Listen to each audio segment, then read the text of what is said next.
Welcome to Share.care, an all-inclusive community sharing experience, strength, and hope to create strong, healthy, and inspiring relationships. Share.care communities work toward every individual feeling safe, valued, and heard, free from the threat of danger, pain, or harm. Each episode, founder Damian Andrews explores the principles underpinning Share.care and invites expert special guests to share their knowledge so you can easily reap the benefits so many others experience. You hold the choice to create your future. Let it be with strong, healthy, and inspiring relationships.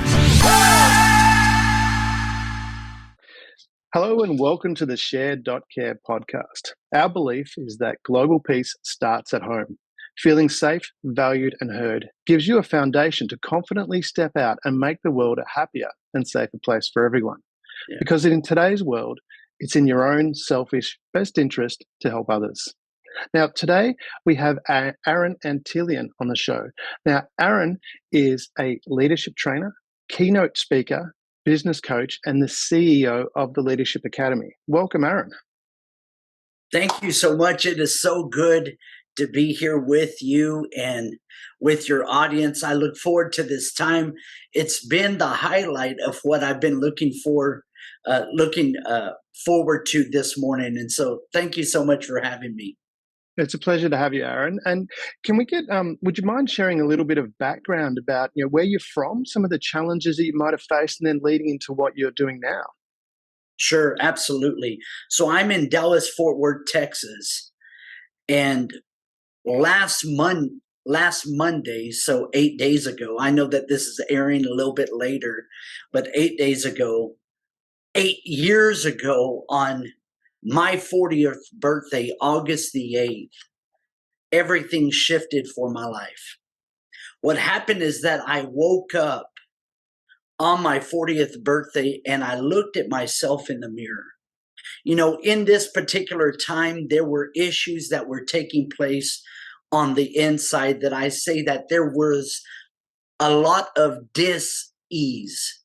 We could say dis-ease and dividing that up to the results of disease that was taking place on the inside. But what was eating up on the inside of me is that I knew that I was created for more.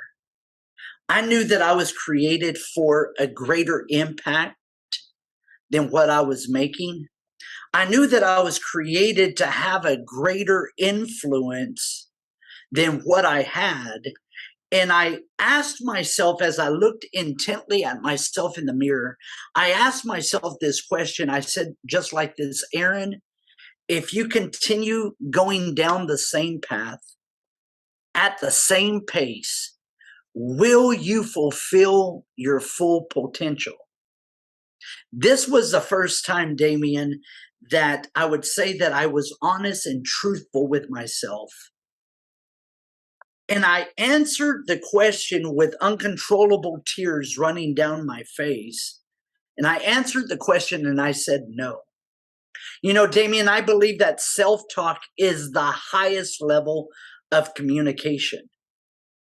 I say that because I was desperate to change my outcomes. I was desperate to change the results that I was getting, but what I was not desperate up until that time was to change what it was that I was doing daily.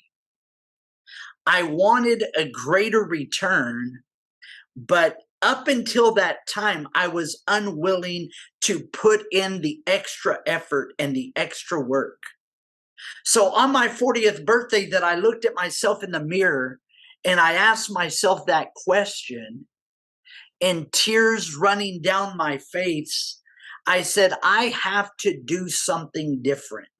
We all know this. Insanity is to continue doing what it is that you're doing and to expect different results. I was tired of the results that I was having. And I knew that I had to do more. Wow. That's very powerful. What I picked up from what you've just said there is you said you were created. I'm just taking a note there that you're created for more. And from my perspective, one of the things I believe people need to have is that you have to believe that you matter. So when you say Yeah. that you felt that you were created for more, what was that? What triggered that? How did you know that you were created for more, that you matter? What triggered that for you? Because I knew that there was high level of gifts on the inside, but what I was doing is that I was continuing to run into walls. Now, I'm not saying that we were not having success in what we were doing, as at that point in time I was pastoring a church here in Dallas Fort Worth. We had a national television program that had been airing, and we had a strong audience of several hundreds of thousands of followers that were watching our program.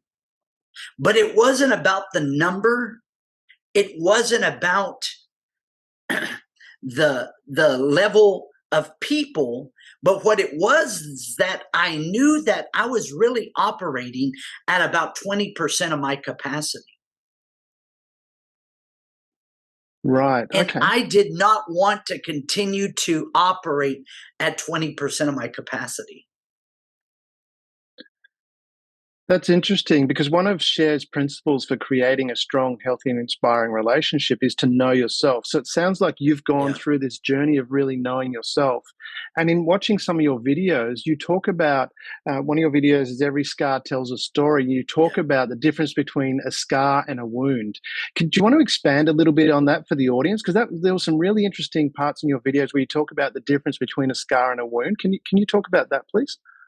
Absolutely. See, I had a scar in my life where I had a scar is something that is identifying a mark, a mark of where you had been.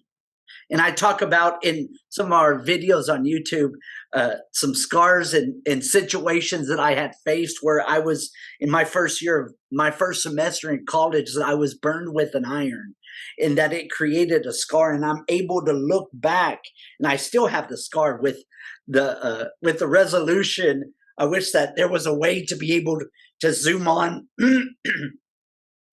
zoom the camera in on Zoom, you would be able to see the scar right here being burned. But I'm able to look back now and see that scar. I can go back and I can tell the story of what were the lessons that I learned from that particular situation. I could go back and look at lessons that I've learned that I've had to overcome in life, and that's a scar. A scar is something that is historical. It remains there, but it tells a story. I remember even whenever I was 8 years old,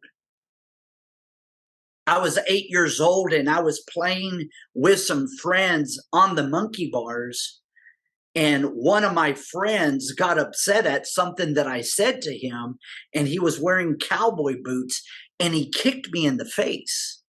Now. And his kick was so hard that it deformed my face. It reshaped the structure of Wow. my face. And one of the questions that I ask, and in this story, I ask, have you ever been kicked so hard in life that it has reshaped the structure of your foundation? I had a swollen face, probably, and I'm not over exaggerating, probably about 4 to 5 times its size for about 3 to 4 weeks as an 8-year-old kid in third grade. And that was another situation that I consider that I'm able to look back and remember that story. But there were things that I had to do, even self-confidence wise, to overcome those challenges of course, being made fun of by my school, by the people that I attended school with. I can't necessarily call them friends, but by my classmates. I was made fun of for several years. And that led to me having to overcome the challenges of understanding who I am. See, I believe that if you want to change your life, You must change what it is that you say. But if you really want to change your life, you must change what it is that you say about yourself. And because of those challenges that I faced, I had to change my self-talk. And as I changed my self-talk, it then created a change in perception of who I am. And that's where I went back to on my 40th birthday, that I had to change the direction that I was going. And it started with my self-talk. So how does, like, for a person, you talk about that, and we've all probably experienced, and we've probably done it ourselves. I know I have. We go, I've had a learning experience. And then you tell everyone, oh, I had this learning experience. And then you go and repeat that same learning experience again. So you really didn't learn anything. How do you actually have that where you said your change was changing your self-talk?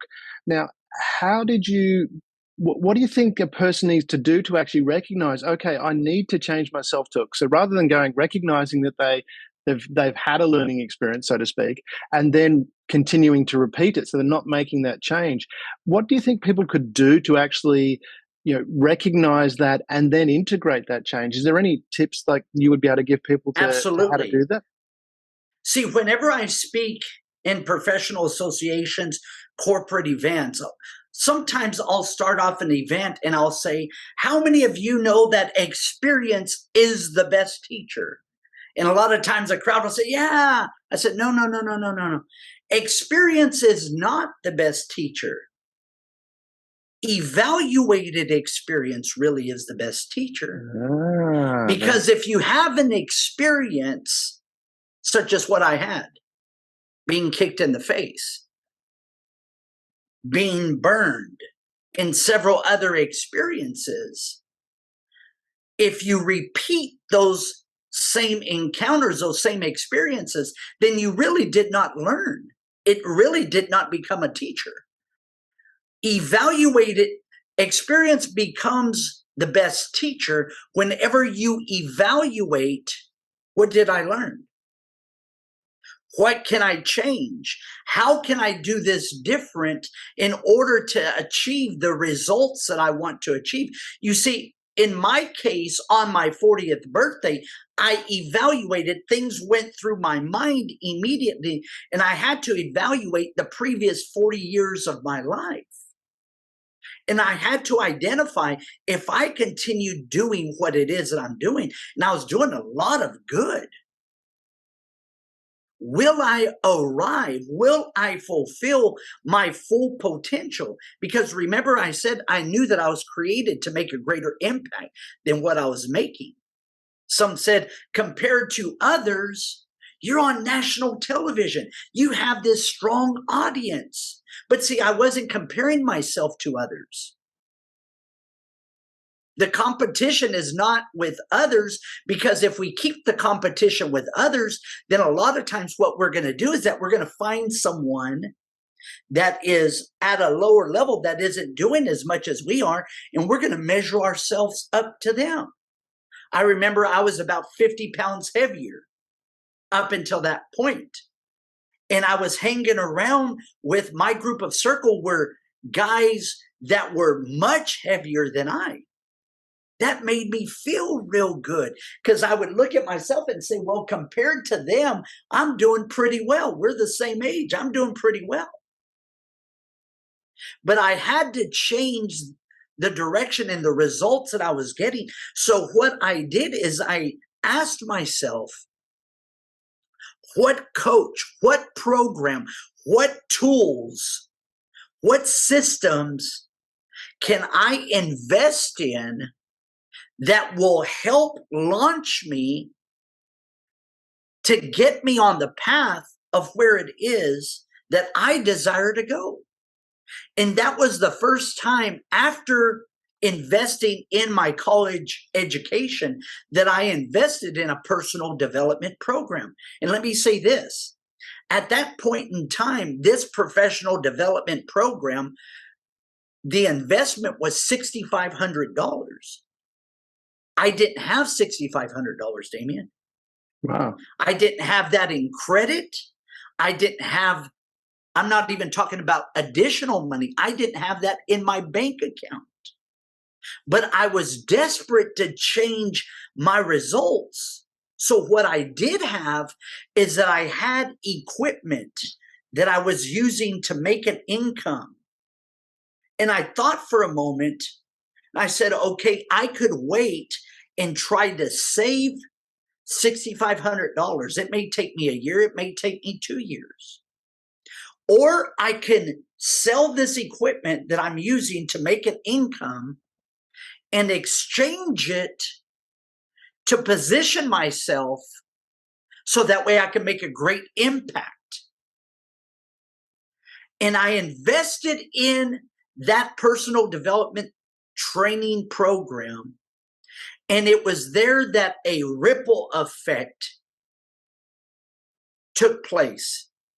And over the period of the last 8 years, because of that first investment, it led to other investments. It led to other connections, other coaches, and other training programs that I've invested over $200,000 in my professional growth and development.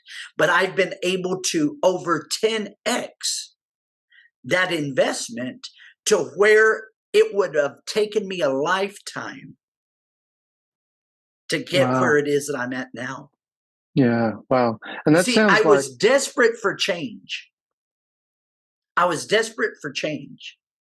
I come across people all over the country, all over the US, all the time that they're desperate to change their situation.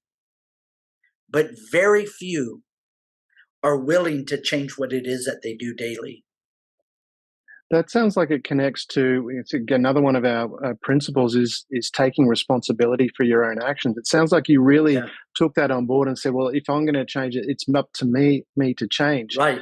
Which also leads into the giving portion, which is another of our principles, which coming into what you're doing now. So you've moved from, you invested in yourself, and now it appears that you're giving back with the Legacy Leadership Academy. Tell us how that come about, and how, and what you're doing with the Legacy Leadership Academy. Well, I never, at that point in time, remember I said that I was pastoring a church. So I was leading people, and it shifted the way that I led others. It shifted the way that I communicated. It shifted where my communication was no longer, I want to speak at you and to you in order to get my point across. It created a shift of, I want to speak in a manner that is going to effectively connect with you in order for it to produce a radical change in your life. So I intently looked at myself and said, I have to change myself. And as growth occurred within my life, and it occurred within a short time, because whenever I dove in, I dove all the way in. It was sink or swim. Some people have asked me, well, what was the alternative?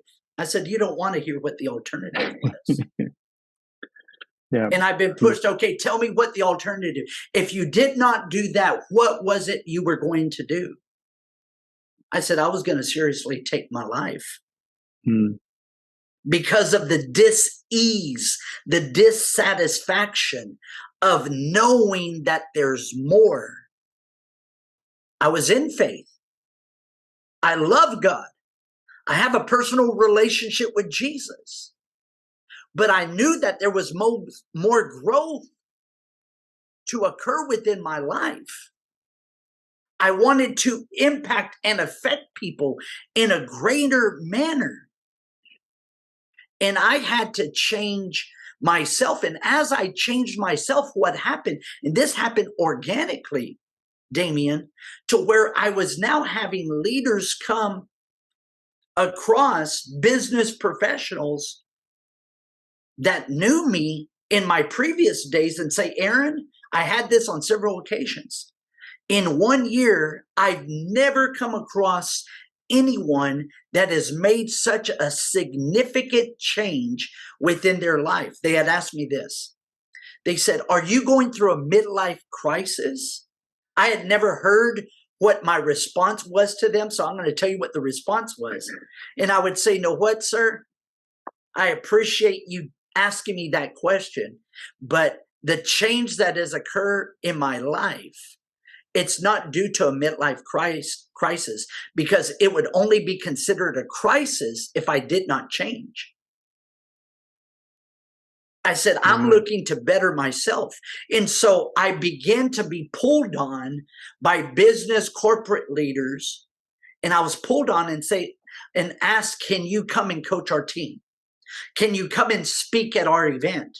Can you come and provide a training program that emulates the process that you went through in changing yourself? So that's what led to my next level program and jumping into the coaching realm, in the coaching sphere. And I created a program that I still have taking place. It's now on digital download that we'll make available to your viewers. It's called Keys to Cracking Your Growth Code. Right. And it provides a system, a step-by-step process to those that are experiencing that dis-ease within their life, that they know that they're created for more impact, for those that know that they're created to have a greater influence, and they just need to acquire these next level steps in order to take. And so we have this program that we offer both as a digital download, as well as with the digital download and 4 weeks of coaching sessions that we make available. And I want to make that available to your viewers as well. Oh, it's greatly appreciated. Thank you. With the program, you talk about with Legacy Leadership, you're talking about that it's for business. Well, you're dealing with a lot of businesses, but as a leader as well. I mean, that could be a parent. So does your program apply to, like, as a leadership as a parent? Is it applicable there, or absolutely? Or is it just absolutely? Our ideal client is a small business owner, entrepreneur, but we have used the same principles because it's principle driven. It's not necessarily even business driven. Yeah. If somebody has asked, well, who would benefit from your program? I respond like this. Do you have a pulse? Correct. If you have a pulse, you would benefit. We have parents, and I personally, because I have two children, I have a 17-year-old and a 7-year-old. And so I have used these principles in order to invest and empower both of my children. My 17-year-old, that tomorrow, at the time of the recording, she starts her senior year in high school. Wow. And I've been investing in her and preparing her, not just for her senior year in high school, but for the years to come, on how she can be successful in connecting with others. And I'm also using that with our 7-year-old. So as a parent, as an individual, in any profession, as a homemaker, as a wife, as a father, as a husband, these principles work in every capacity, and we've used them. They've been tried, and they've been tested in various capacities, even in major league sports. Wow. Which sports have you worked on? Particularly baseball. Yes. Awesome. Particularly baseball with the Arizona Diamondbacks. Wow. Yes. That's interesting, and I really find it interesting that you talk about the principles there, because myself, I'm a father as well, and the same principles I use in leadership with business apply to my son, and from that perspective, it's how do we lead him, how do we encourage him to grow, that sort of thing. So it's really interesting that you talk about those principles. How did you define those principles from your perspective? Was it trial and error, or how did you put them together? Well, we use the framework of the DISC model of human behavior. Right. Yeah. We use DISC as our framework. My background is that I am a DISC master trainer. And so I use DISC as my framework in identifying the uniqueness in personality styles. I'm going to go to the Bible as my foundation. There's a scripture that says, train up a child in the way that they should go, so that when they're old, they will not depart. So what that tells me is that in order for me to effectively empower both of my daughters to be everything that God has created for them to be and to do everything that God has created for them to do, I must train them up uniquely. And it's based on their unique personality style.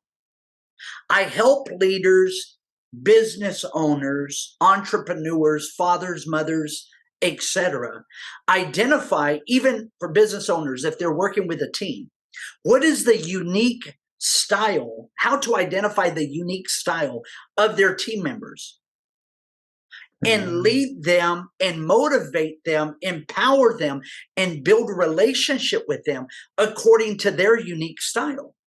Yes. I do that with my children. If I were to empower my 7-year-old the same way as my 17-year-old, even though there's a big gap there, they're different in personality style. Well, society says, well, we need to be fair. Treat them the same. The golden rule says, do unto others as you would have them do unto you. That's fine. But the platinum rule takes us to a higher standard and says, treat others the way that they need to be treated. That's where we take things to a higher level and we effectively empower and uniquely empower them. One of the things I ask is, a lot of times whenever I'm speaking at these corporate events, I will ask the question, does a position or a title provide enough merit for others to follow? Well, follow me because I'm the one who signs your check. Listen to me and do what I say because I'm your father. That's an entry point of leadership. But if that's the basis, the foundation of our leadership, then what we're going to do is we're going to produce followers that only respond because of our position. Yeah.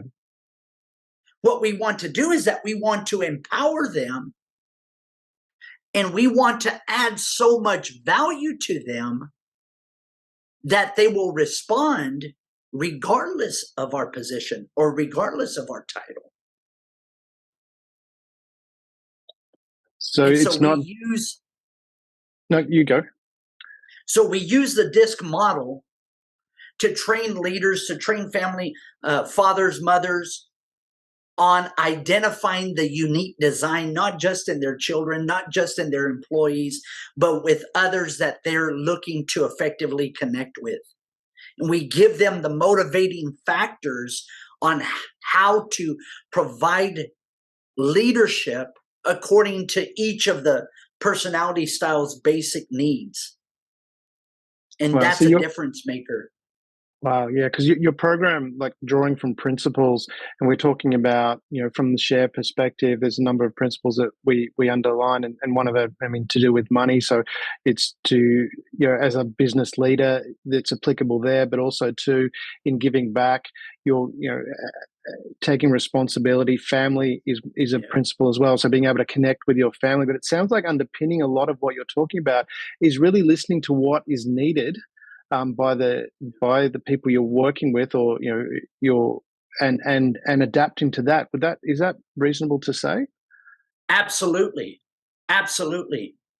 If we fail to adapt, then we're going to miss the mark. I used to lead, and this was the big source of dis-ease, Damien, within my life, because as I was a business owner and still am, But as I was a pastor as well, one of the major concerns that caused me to look in the mirror was that we were having an influx of people coming into our organization, into our church. We had a great number, high level of team members that were working for us in our for-profit company, but we had a very rough time retaining. And the reason for the failed retention was because I was treating others the way that I wanted to be treated. I would say, come on, get up, let's move forward, and let's get things going now. I need results. I would get in their face and command results. So when push came to shove, what was happening is that I was pushing so hard that it was pushing them right at the door, right out the door. And up until that point, you know what I was doing, Damien? I was putting the blame on them. Yeah. It's just their low level of commitment. It's because they don't know how to follow. It's because they don't know how to effectively take commands. Yeah. Never did I look at myself until that day that I said, no, what? I need different results. Fantastic. And I had to take a look at the man in the mirror. Yes, it's so important. All right, we're getting to that part of the show. We're about to wind up, but tell us about how people can connect with you. Tell us a bit. This is the part where you get to plug your services, the Legacy Leadership Academy. Give us your how can people contact you? What's the best way to reach out to you? How can you help them? The best way, well, we provide coaching and training services. We have group coaching calls. We have 2 group coaching calls every month.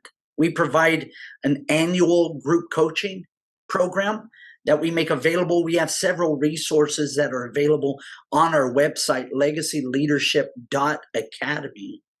legacyleadership.academy. And we have training programs that they're video, they're interactive. They provide groundbreaking tools that will enable you really to take those next steps. And if someone would like to just get on a call, I offer a free 30-minute strategy session just to see if it's a match. I want to hear what are some of the roadblocks that your audience is facing, and then let's see if there's a match to see if I could be a resource to help them get from where it is that they're at, really to where it is that they're truly destined to go. And I believe that we have a lot of great resources that are available that could really produce a major shift in people's lives. Fantastic. So the best way to reach out to you is go to your website, and from there, there's the contact details. I know, and I've looked at your website; it's very comprehensive, so it's definitely worth checking out. And they can reach out for a free 30-minute conference with you to see if there's a match. That's wonderful that you offer that too. A lot of people, it's good to see that people actually, like yourself, are offering, hey, let's see if we're a match before we make a commitment. It's a wonderful thing that you're doing there. I don't make business transactions. I like to make life transactions. And so with each of our coaching clients, and we have major events that we do a speaker training on how to effectively construct and put together your speaker program, your talk, in order to reach a greater audience, and how to get continually booked in different events. We have that, and then we also have our DISC training program twice a year that we host in-person events. But we're also offering that as an online course as well that comes along with coaching. And that's a little bit bigger investment. But one of the things we like to do is to first have that strategy session to identify where you're at right now. What's the process? What's the roadmap that you want to go through in order to get to your final destination? Let's see if we can match you and connect you and see if we can help make life better for the individual. Fantastic. Thank you very much, Aaron. That's really wonderful. And it's been wonderful having you on the Share.care podcast. So much useful information there for our clients. Hopefully one day in the future we could have you back on the show again and talk a little bit more in detail about your show. That'd be wonderful if we can do that too at some point. Absolutely. Absolutely. I hope this was of value to you. Extremely valuable. Thank you, Aaron. I really appreciate that. And yeah, just for our audience, if you want to connect with Aaron, the details are in the podcast details, and just go to his website, and I'm sure he'll be happy to have a chat with you. Thank you very much, Aaron. Absolutely. All right. Thank you for being part of the Share.care community and helping people around the world prosper. You're creating a bigger pie for everyone to share. The more people contributing to the world being a better place, the better the world becomes for others and for you.